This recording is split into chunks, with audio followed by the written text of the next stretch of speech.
Et ensuite, je suis très heureux que je puisse faire cette première présentation en présence du préfacier, le philosophe Éric Werner, que je remercie vivement.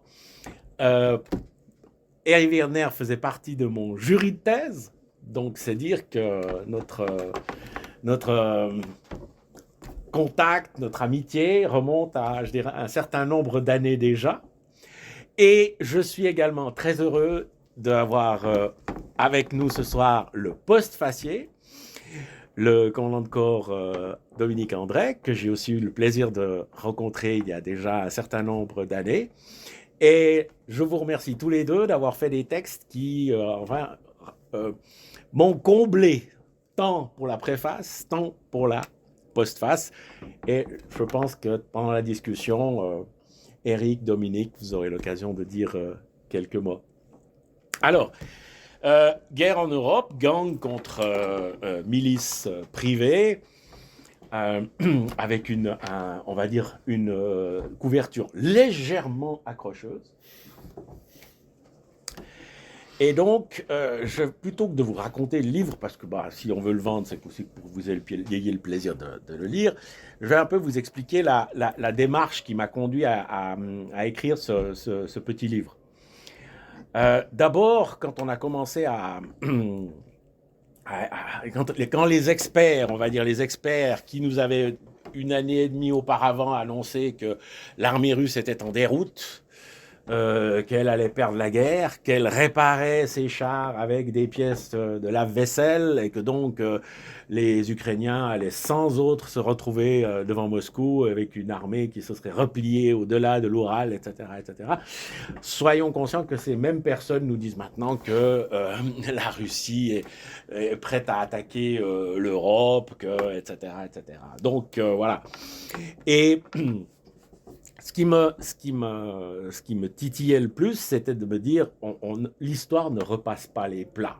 Alors, je peux peut-être me tromper, mais en principe, l'ère des guerres entre États, des armées régulières, je pense qu'elle est clairement derrière nous. Et d'ailleurs, le fait que la Russie ne veuille pas conclure cette guerre en faisant une offensive décisive, en est sans doute une des manifestations les plus marquantes à ce stade. Mais malgré tout, on ne peut pas dire qu'on ne risque rien, on ne peut pas dire que tout va bien, on ne peut pas dire que l'Europe vit en paix, etc.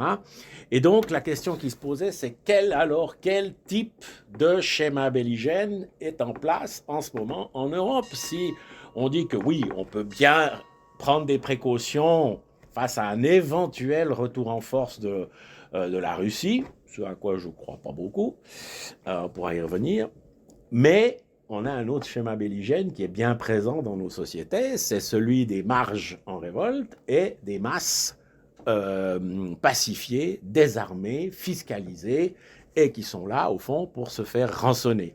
Alors, ce n'est pas un schéma belligène que je sors de la Manche, c'est un schéma belligène que j'ai découvert chez un historien français qui s'appelle Gabriel Martinez-Gros, qui n'est pas ni un spécialiste du XXe siècle ou du XXIe siècle, ni un historien militaire, mais qui est un spécialiste du Moyen-Âge arabo-musulman, et en particulier du philosophe arabe Ibn Khaldoun.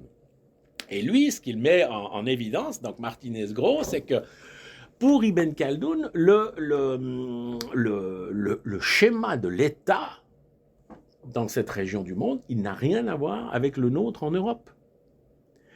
Le schéma de l'État, c'est un centre avec une oligarchie au pouvoir qui règne sur un bassin de population qui, par définition, doit être sédentaire, pacifié, désarmé et payer l'impôt.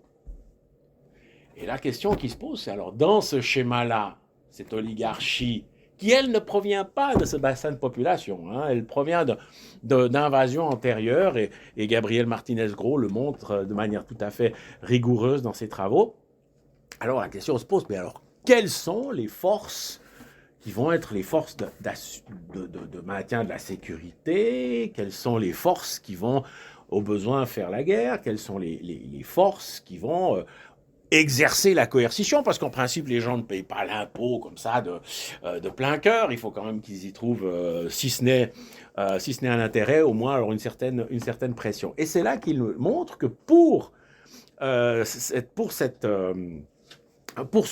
monde arabo-musulman, le système, c'est les tribus qui se trouvent à la périphérie de ce bassin de population, qui sont, elles, des tribus barbares, qui sont pas soumises à l'impôt, qui sont en armes, qui sont belliqueuses, et c'est là que l'Empire va généralement puiser ses soldats et ses forces de sécurité pour, au fond, jouer le rôle de gardien des brebis des armées sur lesquelles règne cette oligarchie, sur lesquelles elle prélève l'impôt, etc. Et d'ailleurs, Ibn Khaldoun, il a des formules très, très claires. S'ils sont désarmés et qu'ils payent l'impôt, c'est qu'ils n'ont pas d'honneur, parce que qui paye l'impôt?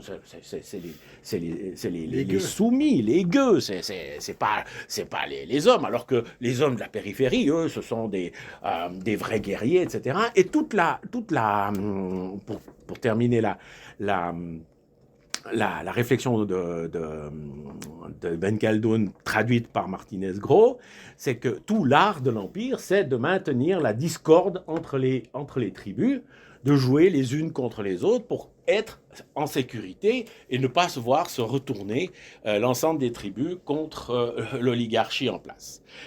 Et c'est là que ça devient intéressant, c'est que Martinez-Gros dit, mais alors attention, ce schéma, l'Europe, elle y a échappé, avec l'État moderne, avec la démocratie, avec les armées de conscription, mais maintenant, il est en place. Il est en place chez nous. On a une masse de population désarmée, la conscription n'existe plus en Europe, fiscalisée, hein, à tel point qu'on nous dit que le bon citoyen, c'est pas celui qui vote, c'est pas celui qui fait son service militaire, hein, c'est pas le citoyen soldat. Le bon citoyen, c'est celui qui paye ses impôts. On oublie une chose, c'est que au Moyen Âge, le serf, qui n'avait pas un mot à dire, il payait déjà un impôt. Hein. Il n'était en rien un citoyen. Et il dit voilà, on a ça. Et les barbares, il n'y a pas besoin d'aller les chercher à l'île d'Oukouch, en Afghanistan ou ailleurs. Les barbares, ils sont déjà là dans nos marges en révolte.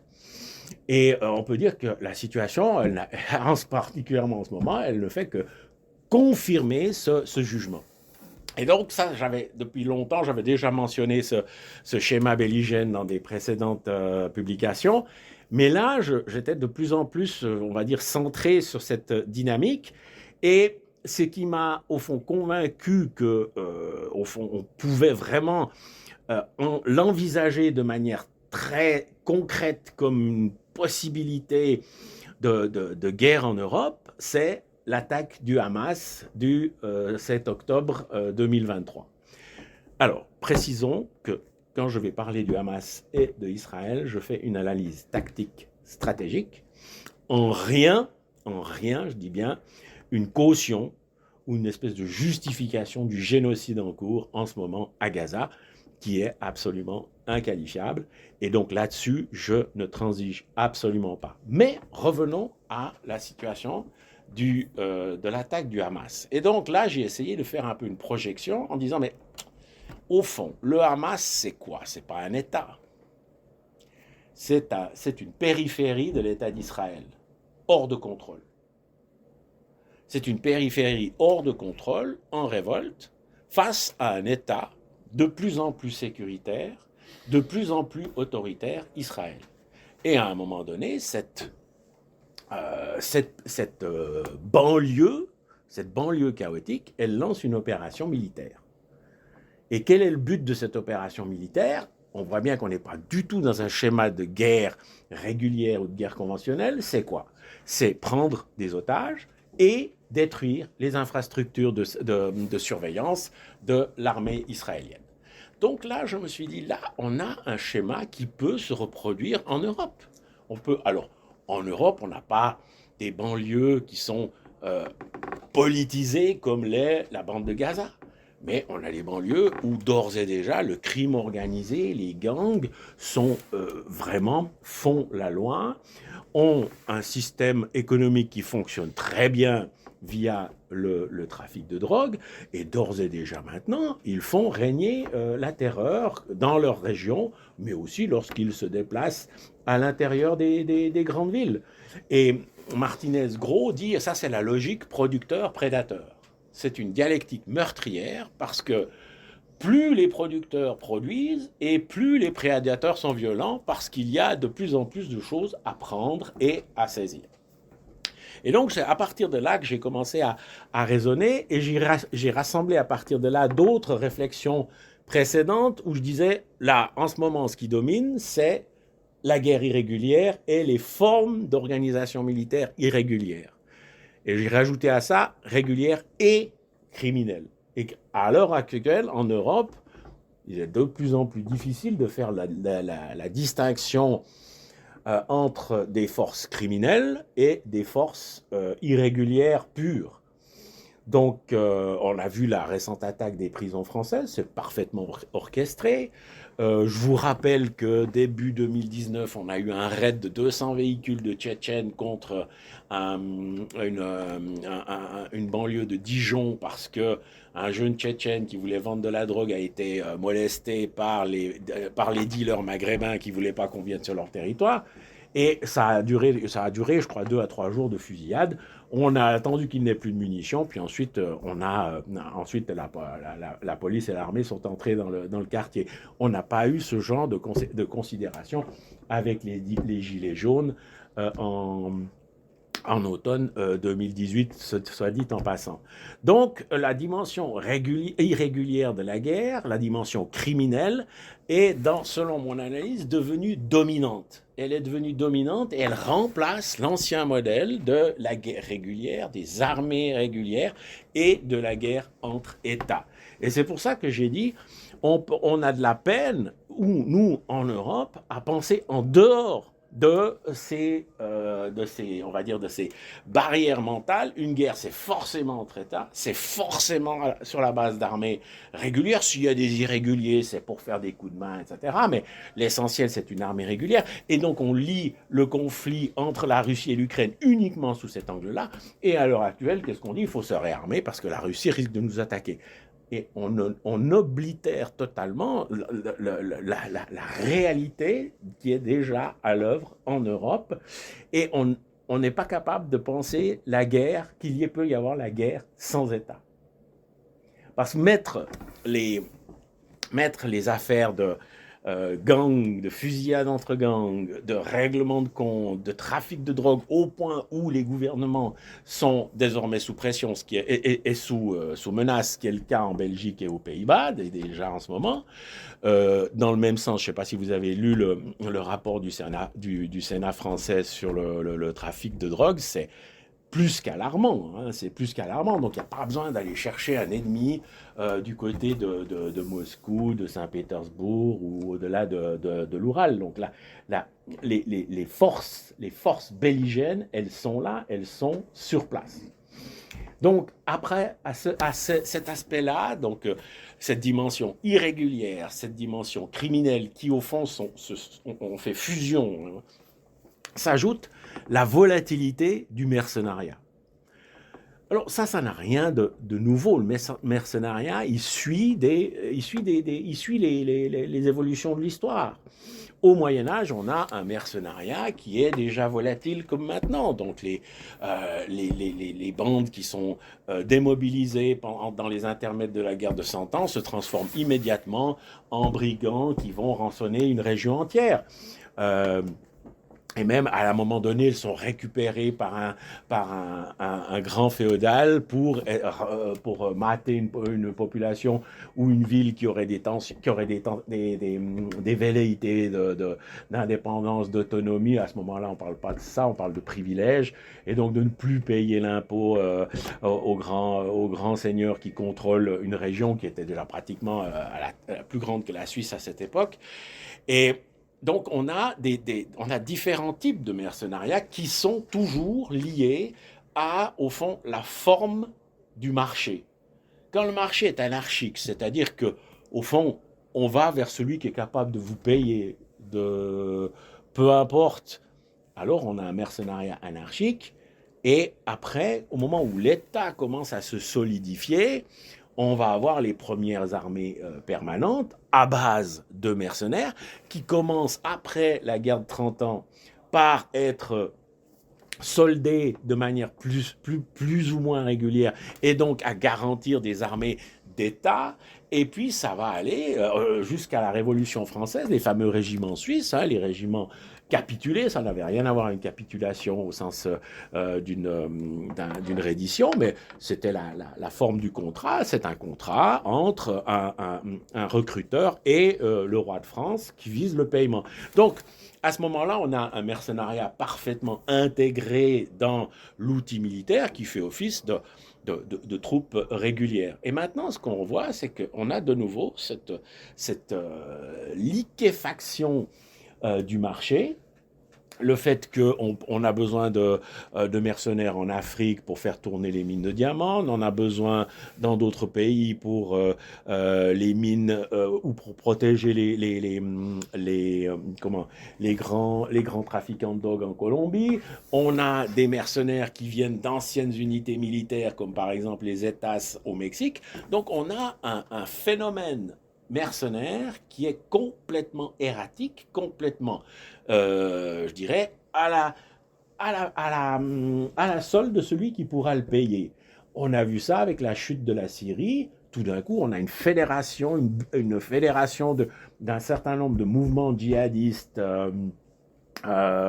sunnites qui ont réussi à fédérer, à financer, qui font tomber le régime et qui deviennent tout d'un coup l'État syrien. Pour combien de temps, ça, on verra encore. Mais on voit bien qu'on a un mercenariat qui n'est plus du tout sous contrôle et aux portes de l'Europe, maintenant, on a des bassins de ce genre de mercenaires, que ce soit dans la zone Syrie, Liban, Irak. N'oublions pas que si l'Azerbaïdjan a repris le Haut-Karabakh, c'est pas grâce à l'armée azérie, c'est parce qu'ils ont fait venir ces combattants avec encore des mercenaires turcs pour les encadrer, et que c'est eux qui ont repris le Haut-Karabakh, c'est pas l'armée azérie.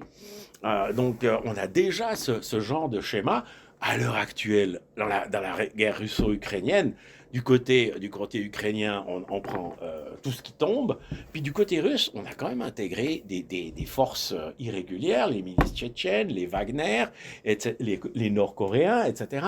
Donc, on voit que ce phénomène mercenaire, il est devenu d'une volatilité et d'une imprévisibilité totale qui fait que, à partir du moment où on aurait des cartels de drogue qui auraient besoin de combattants, ils n'auraient pas de problème à les trouver et à les recruter. Avec autant de combattants et aguerris, entraînés, qui savent se déplacer d'un pays à l'autre sans se faire remarquer, il y a du souci à se faire. Alors, c'est un peu le schéma que j'ai développé dans ce livre, donc d'où le sous-titre, hein, Gang contre milice privée. Et en revanche, j'ai quand même mis un bémol à tout ça en disant, mais alors est-ce que du côté des masses pacifiées, il n'y a plus rien à attendre? Et non. Dans les classes moyennes et populaires, ça a commencé avec les Gilets jaunes, ça s'est poursuivi avec les mêmes mouvements aux États-Unis. L'été 2024, on a eu les émeutes dans les villes anglaises suite au meurtre de ces trois petites filles. Et à chaque fois, on s'empresse de dire, comme on le dit maintenant en Irlande du Nord, ce sont des fascistes, ce sont des néo-nazis, ils sont instrumentés par les réseaux sociaux, etc. Et donc, en fait, on les disqualifie dès le départ pour pouvoir bien les matraquer. On a fait la même chose avec les Gilets jaunes. Hein. On a dit, voilà, ils sont homophobes, ils sont antisémites, etc. Alors que ça n'a jamais été, ça s'est jamais vérifié. Mais dès qu'on peut disqualifier comme ça, je dirais le peuple, ben après on peut vraiment lui taper dessus sans trop d'explications à donner. Et donc ça, au fond, pour moi, c'est le substrat à la fois sociale, à la fois belligène, à la fois polémologique de la situation en Europe et qui fait qu'on peut d'ores et déjà parler d'une guerre en Europe, mais évidemment pas celle à laquelle on pense et ou qu'on essaye de nous servir comme un copier-coller de la guerre froide avec les chars russes qui seraient dans les plaines d'Allemagne du Nord, voire même sur le Rhin. Et donc, pour aller un peu plus loin dans la réflexion, j'ai dit, bon, si on dit simplement que c'est des fusillades, que c'est des attentats, que c'est des règlements de compte, que c'est des prises de contrôle de territoire pour l'économie grise, etc., bon, on va toujours dire, bah, ça concerne la police.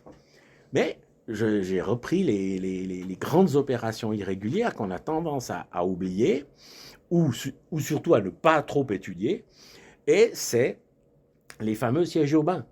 C'est que dans beaucoup de guerres irrégulières, on a des sièges urbains, c'est-à-dire qu'on a des forces irrégulières qui s'introduisent dans une ville, qui prennent le contrôle, mais sans être remarquées, qui s'infiltrent, qui vont prendre un temps, mais souvent plusieurs semaines, voire des mois, pour s'installer, pour prendre les positions sur les zones clés, mais pas comme le ferait maintenant une troupe qui installerait, je sais pas, un checkpoint, etc. Non, non, on va louer un appartement, on va le fortifier de l'intérieur, mais l'appartement, il a les fenêtres qui donnent en plein sur le carrefour qu'on veut contrôler, ou sur le pont que l'on veut bloquer, etc. Et ça prend des semaines, voire des mois. Et on a plusieurs exemples. L'exemple le plus, je dirais, celui qu'on a commencé à comprendre, c'est Hué. Celui qu'on a commencé à bien étudier, c'est la prise de la ville de Hué en 1968 pendant l'offensive du Tet. Et il a fallu presque 50 ans pour que les études des historiens se rendent compte que l'objectif pendant l'offensive du Tet, évidemment, il y a eu la tentative de prise de l'ambassade des États-Unis qui avait fait un grand bruit. Et il y avait eu la fameuse siège de Khe Sanh où on a dit ça risque d'être le remake de Dien Bien Phu, mais que l'objectif central, c'était la prise de Hue et surtout l'élimination des classes moyennes supérieures qui étaient anticommuniste et qui était le substrat intellectuel du Sud Vietnam. Et comment ça se passe? C'est une préparation extrêmement minutieuse, extrêmement longue sur plus d'une année, un travail d'infiltration sur plusieurs mois qui permet finalement d'entrer dans la ville, et au moment où se déclenche l'opération, c'est tellement une surprise que l'armée américaine, elle va envoyer une compagnie de police militaire. Cette compagnie de police militaire, on voit une centaine d'hommes, équipés comme de la police militaire, donc, et qui va se retrouver confronté à 3500 combattants du Viet Cong et nord-vietnamiens, équipés de mitrailleuses, de mortiers, etc., etc. Et il faudra une lourde bataille pour reprendre la ville, mais les 3500 personnes qui ont été assassinées, évidemment, on ne va pas les faire revenir. Mais pour dire, il a fallu un bon moment pour reconnaître ce schéma, pour reconnaître cette opération. Et après, on la retrouve, et là aussi c'est peu connu, on la retrouve au moment de la crise du San Salvador, dans la capitale, San Salvador. Au moment où le mouvement, le Front Farabundo Martí de Libération Nationale, qui était un front marxiste-léniniste, ils font ça fin 89, ils se rendent compte que la guerre froide est terminée, que donc leur période de gloire va aussi se terminer, et ils décident de prendre la capitale exactement comme les Nord-Vietnamiens et le Viet Cong ont pris Hue. Ça va aussi leur prendre un temps énorme, et là aussi, l'armée salvadorienne qui est habituée à travailler contre ces mouvements en campagne, en jungle, etc., dans les dans les collines boisées, elle est tout à fait désarmée de se retrouver dans cette ville avec exactement comme à Hué des maisons qui ont été louées, qui ont été fortifiées aux endroits stratégiques, mais que personne n'a vu parce qu'à l'extérieur rien n'a changé. Je vous signale qu'à Bruxelles, une cellule terroriste avait également fait ça. À Bruxelles, il y a quelques années, une cellule terroriste a également fait ça avec du matériel acheté dans les do-it-yourself. C'était des panneaux en plexiglas pour éviter que les grenades lacrymogènes rentrent. Des panneaux durcis pour arrêter les balles d'armes légères, etc. Et il a fallu un assaut en bonne et due forme pour reprendre ce qui n'était alors qu'un seul appartement. Donc, on a San Salvador et on a le dernier qui est le siège de la ville de Marawi sur l'île philippine de Mindanao et où le groupe djihadiste Maute, M-A-U-T-E, a à nouveau rempli exactement cette mission, infiltration minutieuse, et au moment où on se découvre, là aussi, à Marawi, c'est la police philippine qui arrive et qui se retrouve face à quelqu'un d'autre qu'une petite cellule terroriste ou que quelques irréguliers qu'on aurait pincés par là parce qu'ils n'ont pas été assez discrets. Et l'armée philippine va devoir bombarder la ville, bombarder ses propres populations, on voit, et c'était le but, hein, montrer, vous voyez, ils sont là pour vous protéger, ils vous bombardent. Mais nous, on va vous protéger. Et donc, ces scénarios sont là, ils sont très bien connus de tous les mouvements irréguliers. Quand on dit mouvement irrégulier, ça veut dire mouvement criminel également. Et donc, c'est à mon avis ce genre de scénario qu'il faut commencer à réfléchir, parce que là, on va pas arrêter ça avec des armes conventionnelles, ni surtout avec une pensée militaire axée sur le fait qu'il faut arrêter Popov sur le Rhin ou arrêter je ne sais pas qui dans le défilé de Valorbe ou ailleurs encore. On n'est pas du tout là. On n'est pas du tout là. Ça ne veut pas dire qu'il faut démanteler l'armée, pas du tout. Hein, ce n'est pas du tout mon propos, mais hey, il faut s'y préparer. Il ne faut pas se préparer à la guerre d'avant-hier. Il faut essayer de se préparer à la guerre d'aujourd'hui, et là, il y a vraiment un gros effort à faire.